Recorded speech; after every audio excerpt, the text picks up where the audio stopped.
sampai 50 basis point, teman-teman. Nah, buat sektor menarik ya, ada beberapa. Kalau kita lihat teman-teman, banyak banget memang sektor-sektor yang outperform IHSG ya, teman-teman ya. Ada beberapa, kalau kita lihat ini yang menarik mungkin dari perbankan dulu deh, gitu ya, dari perbankan yang pertama. Nah, kalau perbankan ini tetap kita ya, saya selalu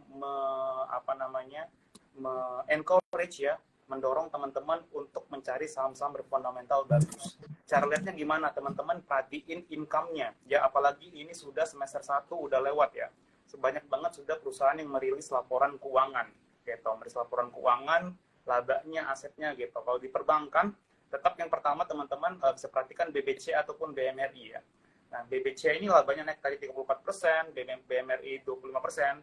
BBC ini supportnya di level 9.000 ya, sementara BMRI di level 5.700. Kenapa mereka masih menarik? Karena suku bunga kita masih di atas 5 ya, 5,75 lebih tepatnya. Kenapa? Karena ini sebenarnya efeknya kepada perbankan itu positif. Kenapa? Mereka ini bisa mengerek income mereka gitu. Bisa mengerek yang namanya NIM, net interest margin dari perbankan itu sendiri. Nah, untuk perbankan yang agak lebih kecil ya, dalam artian second liner, teman-teman bisa perhatikan saham BBTN ya, Bank Tabungan Negara. Nah, BBTN ini mungkin kalau kayak BBCA 9.000, BMRI 5.700 kemahalan ya. Nah, ada alternatif kalau BBTN. Ini juga lagging ya, teman-teman ya, BBTN ini supportnya di 120. Kenapa menarik? Karena PBV-nya ya, price to book value ratio-nya 0,62 gitu. Artinya masih murah banget dibandingkan saham-saham sejenis ya. PER-nya dia 5,93 atau price earning ratio-nya 5,93. Jadi bisa diperhatikan sektor perbankan ini ya, karena mereka adalah tetap tulang punggung ekonomi dan juga masih kita menikmati yang namanya era suku bunga tinggi, di mana suku bunga tinggi ini mendukung yang namanya kenaikan pendapatan dari sektor perbankan. Gitu. Mungkin yang kedua ya, dari sektor bahan baku, teman-teman. Ini saya masih sangat suka dengan saham semen ya. Semennya SMGR lebih tepatnya. Nah, dia udah rally lumayan ya. Kalau kita lihat itu dulu saya masih live ya, waktu itu harganya masih 5.800 teman-teman. Udah sekarang udah di atas 6.000-an ya, udah tinggi 6.800 gitu. Ini buat semen ini kenapa mereka mendapatkan keuntungan ya? Kalau kita lihat itu pembangunan IKN ya teman-teman, terutama ya ibu kota Nusantara itu banyak banget ya pasti pakainya semen ya teman-teman ya. Nah, salah satu saham yang sehat itu ya, itu adalah SMGR gitu. Gimana sektor konstruksi juga menarik ya kalau kita lihat Wika dan lain-lain, tapi ini fokus ke semen dulu karena kebutuhan akan semen itu sangat-sangat tinggi dari proyek IKN ya. Sini SMGR support di 6.800 di first half juga atau di di semester pertama. Labanya naik ya teman-temannya sekitar 3%, dan dia diuntungkan juga dengan penurunan harga komoditas ya, untuk jangka waktu menengah gitu terutama. Kalau kita lihat emang batu bara ini sektor yang nanti bakal ditinggalkan, bakal sunset gitu. Kenapa? Karena semua negara ya sudah menerapkan juga yang namanya green energy gitu. Indonesia tahun 2040 itu direncanakan kita akan stop yang namanya untuk kendaraan yang berbasis masih energi fosil kayak bensin gitu, pertalite, pertamax itu akan dikonversi ke yang namanya listrik ya. Nah, balik lagi tadi ke semen SMGR tadi, bisa teman-teman perhatikan ini masih ada potensi rally-nya lumayan ya. Target saya ini dia sekitar di harga 8.000 ya untuk SMGR ini teman-teman. Nah, terus selanjutnya kita lihat di sektor telekomunikasi ya, ada Telkom.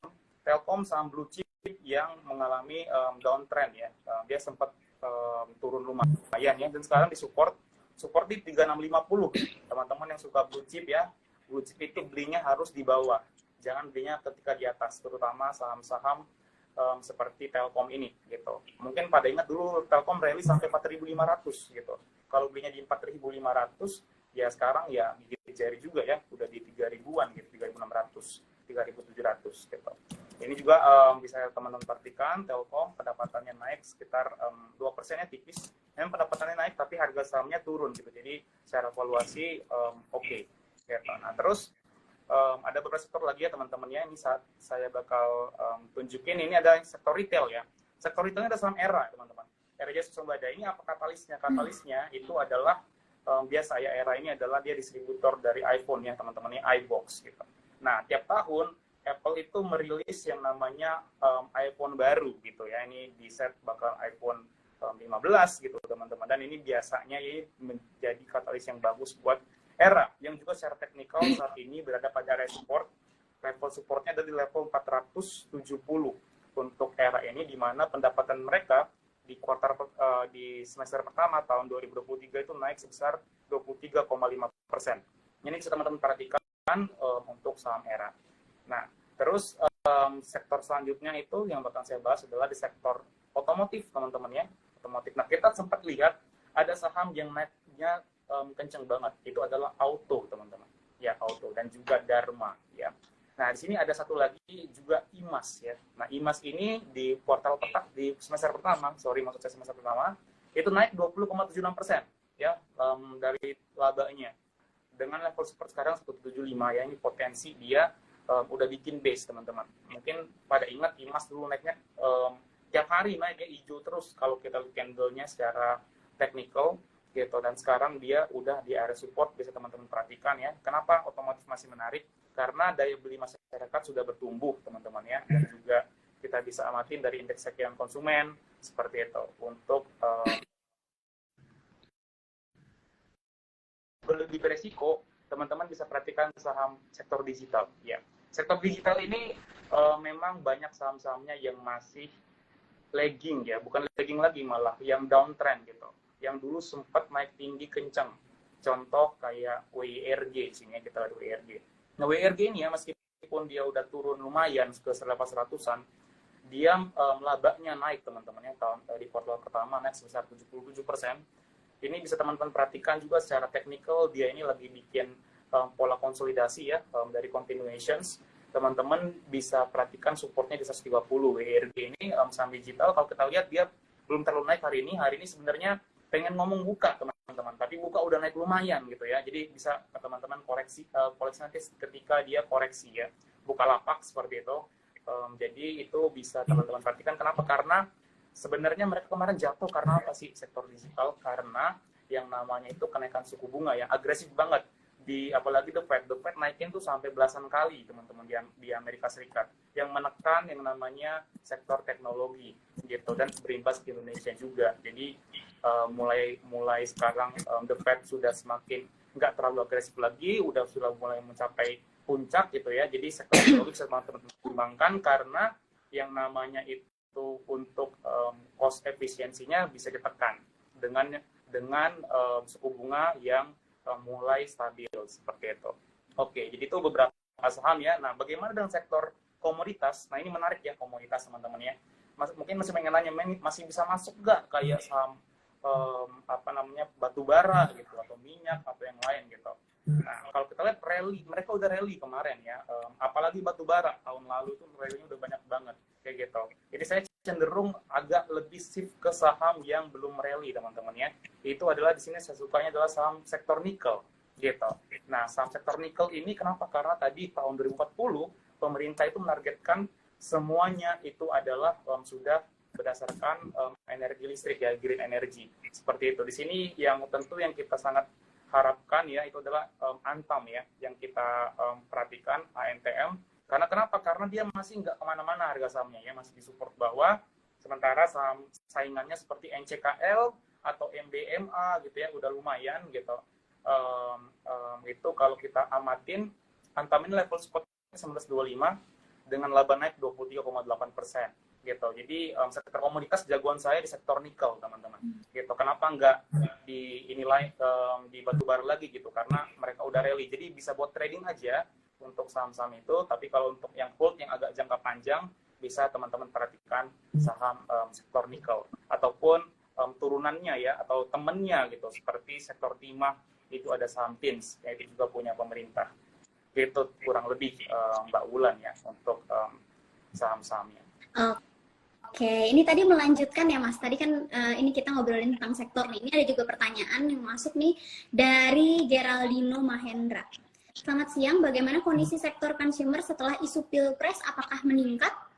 Nah, benar ya teman-teman ya. Ini salah satunya juga bagus ya, consumer itu kenapa? Karena ini nanti akan dibutuhkan banget yang namanya logistik, teman-teman. Bakal butuh banyak banget yang namanya sektor-sektor bahan-bahan sektor consumer gitu. Kalau sektor consumer ya kita ngelihat itu ada sama Mayora sebenarnya yang menarik ya. MYOR dia sempat jatuh ke bawah dan juga udah mulai rebound ya.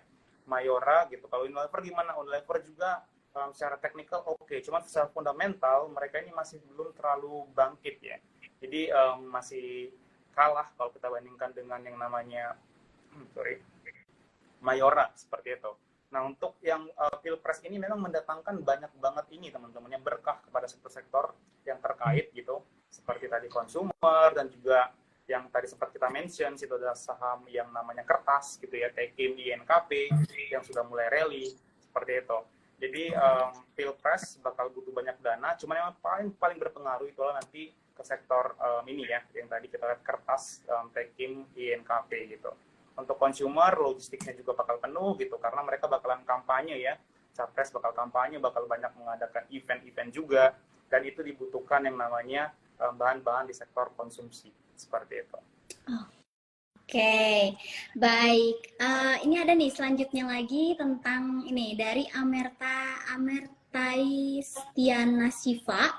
Apakah bisa IHSG mencapai 7.000 di akhir bulan? Dan mohon review untuk saham perbankan digital. Tadi kan sudah kita bahas perbankan ya. Ini minta lebih spesifik lagi nih Mas untuk saham perbankan digital. Ya. Oke, jadi pertanyaannya akhir bulan ini apakah bisa 7.000? Jawabannya probabilitas itu ada teman-teman ya. Yang namanya probability itu ada, tapi kalau aku lihat ini ya secara teknikal ya, untuk ini berarti kita pakai chart monthly. Nah, chart monthly itu kita akhir bulan ya, akhir bulan ini ada peluang ya dengan candle hammer-nya ini. Pokoknya selama IHSG itu belum jebol 6.900 teman-teman, itu masih ada peluang gitu. Sekarang support kita di 6.900. Nah, jadi pattern-nya sekarang kalau secara teknikal itu masih yang kita bilang masih on track gitu. Masih di on track di pattern yang namanya bullish pennant. Seperti itu. Selama 6.900 masih terjaga gitu ya, support ini maka masih ada peluang yang bagus untuk IHSG ya. Nah, terus kalau kita lihat sektor bank digital ini sangat-sangat ini ya, menjebak teman-teman. Kenapa? Karena dia itu ekspektasinya tinggi banget terhadap mereka. Akan tetapi belum bisa deliver result yang diinginkan gitu, makanya banyak yang jatuh. Dan sektornya ini pun sekarang masih downtrend teman-teman, contoh kayak BBYB ataupun Arto ya. Nah, BBYB apalagi yang udah lumayan jauh ya terkoreksi. Hari ini Arto yang lumayan naik ya teman-temannya. Memang kalau secara teknikal itu Arto lebih menarik ya teman-temannya. Hari ini naik sudah 6,1%. Targetnya itu sekitar di 2.600 target resistensinya untuk dari Arto ini ya. Supportnya adalah di level 2.300. Boleh nggak beli sekarang? Jangan ya. Jangan beli sekarang, antri aja teman-teman. Tunggu dia koreksi di harga sekitar di 2.340 ya. Kalau saya lihat di sini ada peluang dia technical koreksi di 2.340. Buat teman-teman semuanya ya yang di bank digital, gitu, ini saya sebutin beberapa yang populer aja ya, atau yang terkenal contohnya Arto, BBYB ataupun Amar ya, ataupun mungkin BGTG ya, maksudnya BGTG ataupun BEVIC. Nah, di sini yang menarik itu ada Arto ataupun Amar, teman-teman ya. Nah, Arto ataupun Amar bisa teman-teman perhatikan untuk trading jangka pendek ya. Kalau jangka panjang ya, mereka ini harus ini dulu teman-teman, confirm uptrend dulu. Ini sekarang technical rebound semua ya. Kalau saya lihat ini ngamatin ini technical rebound semua. Yang artinya dia naik sekarang terus besoknya bisa koreksi lagi gitu. Jadi naik sebentar terus turun lagi. Gitu. Itu yang namanya pola downtrend ya. Jadi bikin lower low seperti itu. Jadi hati-hati untuk bank digital ini belum confirm, tapi untuk trading masih bisa ya. Itu teman-teman bisa perhatikan tadi Arto ataupun Amar untuk trading seperti itu. Oke, baik. Nih, selanjutnya nih mungkin pertanyaan dari saya ya. Terkait IHSG lagi nih, karena deket Pilpres dan Caleg ini, apakah saham kertas amat berpengaruh atau akan up lagi mungkin, Mas? Biasanya hal ini tuh sering banget ya ditanyain sama Sobat IDX. Betul. Saham kertas ini memang seksi ya, teman-teman. Kenapa? Karena valuasinya pun masih murah banget, gitu. Saham INKP, Tekim itu masih murah ya. Ini kalau kita amatin, PBV-nya di bawah 1 ya. Untuk ini coba ntar saya buka dulu, pastiin lagi sekali lagi. Oke, Oh ya teman-teman, aduh ini lagi nggak bisa kebuka teman-teman. Nah pokoknya dia emang masih di bawah 1 ya untuk ini dari sisi PBV-nya gitu. Nah tapi emang dari Tekim sama INKP bagusan mana? Nah itu questionsnya. Jangan teman-teman beli 2 ya, udah beli Tekim, beli INKP juga. Kenapa? Karena satu sektor gitu. Pilih the best out of the best gitu. Nah yang mana lebih bagus antara Tekim sama INKP? Itu adalah INKP teman-teman ya, secara valuasi lebih murah dan juga lebih bagus gitu. Nah dia lagi uptrend ya, ini target kita sekarang harganya ini di berapa ini? 9.950 ya. Nah harapannya adalah dia berhasil breakout nih teman-teman ya, breakout di level 10.125. Sekarang untuk beli sekarang itu sebenarnya ngeri. Kenapa? Karena di level resisten. Hari ini naik 5,9% gitu. Jadi belinya itu adalah ketika breakout aja. Teman-teman bisa perhatikan level breakoutnya di harga di 10.125 ya. 10.125. Target resistance dia ya, itu adalah di level 14.200 gitu. Artinya masih ada peluang sekitar 40% lagi. Ini skenario kita yang optimistik ya teman-temannya, berhasil breakout. Itu adalah di sekitar segitu, 14.000 lagi untuk level optimistiknya. Nah kalau enggak gimana? Nah itu adalah di support di resistance selanjutnya itu di sekitar level 11.200 ya untuk saham INKP ini. Sekarang udah satu rally. Nah teman-teman bisa lihat kalau udah punya gimana? Kalau udah punya bisa profit taking teman-teman ya. Kalau bisa profit taking, apalagi kalau udah belinya di bawah 9.000 gitu ya, di bawah 8.000 maksud saya gitu. Karena ini udah dekat-dekat resisten ya, resistennya itu di level 10.000 ini memang titik krusial dia bagi INKP ya. Apakah dia bakalan breakout ataukah malah koreksi sehat dulu gitu. Jadi teman-teman bisa mengamankan yang namanya profit yang sudah diraih. Kenapa? Karena dulu itu kalau kita lihat ya 2021 Tekim ini atau INKP ini sempat ke 14.000 teman-teman ya, 14.200 titik yang menjadi target kita. Akan tetapi dia terkoreksi sampai 6.400. Berapa itu? Sekitar 50% lebih gitu. Karena ketahan resistensinya. Nah, meskipun ada yang namanya katalis, tapi perlu diingat, katalis itu hanya bersifat sebagai ini doang, sentimen positif doang, bukan yang 100% bakal kejadian, teman-teman. Nah, kalau segampang itu trading saham atau investasi saham, maka semua orang udah nggak kerja lagi, ya udah trading aja, invest aja, karena udah ketebak semuanya. Kenapa? Karena ya tinggal ini aja gitu, tinggal lihat berita doang. Nah, tetapi kejadian ya, sering banget mungkin teman-teman temuin, labanya naik, kok ininya turun gitu. Saham ini labanya jelek, tapi kok harga sahamnya naik. Nah, itulah yang menjadi seninya dalam trading, teman-teman, ataupun investasi. Ya, kalau untuk investasi, teman-teman pastikan bahwa saham tersebut masih murah, ya, dan juga volumenya bagus. Jangan beli saham yang sepi, gitu. Sepi, nggak ada katalis, meskipun PBV-nya murah, PER-nya murah, tapi kalau nggak ada yang beli, sama aja bohong, teman-teman. Itu kurang lebih. Jadi saya suka INKP Tekim, terutama ketika udah breakout, ya, teman-teman, yang untuk better entry-nya, seperti itu. Oke, wah Mas, ini nggak kerasa banget nih kita waktunya ya. Banyak banget ternyata pertanyaannya hari ini. Oke nih, mungkin kita ini aja ya, langsung aja nih gimana. Pertanyaan terakhir nih Mas, gimana nih strategi trading ala Sukor dan juga tips trading untuk pemula nih Mas? Nah, teman-teman ya, saya sebagai technical analyst dari Sukor Sekuritas, itu selalu mengajarkan ya, untuk kita namanya ada komunitas di Sukor itu namanya Cuan Troopers, teman-teman. Kita panggil dengan nama Cuan Troopers. Itu untuk selalu beli saham yang murah gitu dengan metode yang namanya buy on weakness. Beli ketika di level support ya. Seperti hari ini contohnya kita secara teknikal merekomendasikan saham MTEK gitu ya, karena dia di level supportnya. Ini juga saham yang sudah jauh ya, ke bawah level support. Nah, itu kita teman-teman pilihlah strategi trading yang teman-teman kuasai gitu. Jangan ikut-ikutan. Jangan juga trading karena kena FOMO doang gitu ya, atau kayak yang namanya kena pom-pom gitu. Harus tahu bahwa trading itu it's a long journey gitu, teman-teman. It's a long game, bukan short doang. Kalau mau jadi kaya di saham itu bisa gitu, bisa, tetapi tidak yang cepat. Kalau instan, kebanyakan yang instan itu adalah mereka yang rugi gitu. Ya baru masuk saham, 3 bulan sudah boncos, akhirnya bilang saham itu judi. Padahal dia sendiri yang tidak mau belajar. Nah, buat teman-teman sobat IDX Jawa Barat ya, thank you so much udah nonton hari ini. Pesan saya cuma satu, bahwa investasi itu sangat menjanjikan, betul, tapi sangat juga beresiko, iya betul. Jadi udah nonton hari ini itu sudah sangat bagus banget. Saya acungin jempol teman-teman udah mau belajar. Artinya itu udah teman-teman one step ahead dari teman-teman lain yang mungkin sekarang tidak belajar gitu ya, atau mungkin lagi melakukan kegiatan lain gitu. Terutama kalau mereka itu sebenarnya full time ini ya, worker ya, itu kan susah juga nih. Kalau teman-teman udah memutuskan untuk terjun di dunia ini, maka harga matinya adalah harus update ilmu, belajar, dan juga bikin jurnal paling penting. Oh, misalnya salahnya di mana?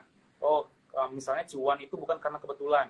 Cuan karena memang tahu bahwa saham ini tuh secara teknikal menarik dan bisa kita ulangi lagi besoknya. Gitu. Oh, udah cuan di saham MTech. Oke, besoknya cari saham yang sama kayak gini, naik lagi gitu. Nah, kalau rugi gimana? Kalau rugi teman-teman tahu gimana batasin resiko. Perlu diingat ya bahwa tidak ada trading atau investasi yang 100%. Warren Buffett juga pernah rugi. Pak Lo Keng Hong juga pernah rugi, teman-teman. Semuanya pernah rugi gitu. Kalau ada yang bilang, waduh, saya tidak pernah rugi gitu, keuntungan 100%, itu udah pasti bohong. Yang mereka mau adalah memperdaya teman-teman biar bisa join ke mereka, bayar uang segala macam yang kaya mereka. Kita malah diperdaya gitu, teman-teman ya. Itu aja Mbak Bulan dari saya. Oke. Baik, nih sebenarnya tuh Sobat IDX tuh banyak banget nih pertanyaannya nih Mas hari ini. Antusiasmenya cukup tinggi ya. Tapi mohon maaf nih kami belum bisa bacakan satu persatu karena keterbatasan waktu. Maka untuk sesi IG Live kita hari ini kita cukupkan sampai di sini. Terima kasih banyak untuk Sobat IDX yang sudah bergabung, terus juga Sobat investor dari Sukor Sekuritas itu sendiri, dan juga bagi penanya yang beruntung nanti akan dihubungi oleh admin kami ya. Terima kasih sekali lagi kepada narasumber kita yang hebat nih hari ini sudah sharing-sharing sama kita dan juga sama Sobat IDX kalian. Kepada Mas Wilson terima kasih. Semoga nanti kita ketemu lagi ya di kesempatan selanjutnya untuk sharing-sharing lagi nih. Thank you so much Mbak Ulan. Iya. Iya, sehat-sehat ya Pak Wilson dan keluarga di rumah. Dan sampai ketemu lagi di kesempatan lain bersama saya Bulan. Assalamualaikum warahmatullahi wabarakatuh. Selamat siang semuanya. Terima kasih sekali lagi Mas Wilson dan juga Sobat IDX.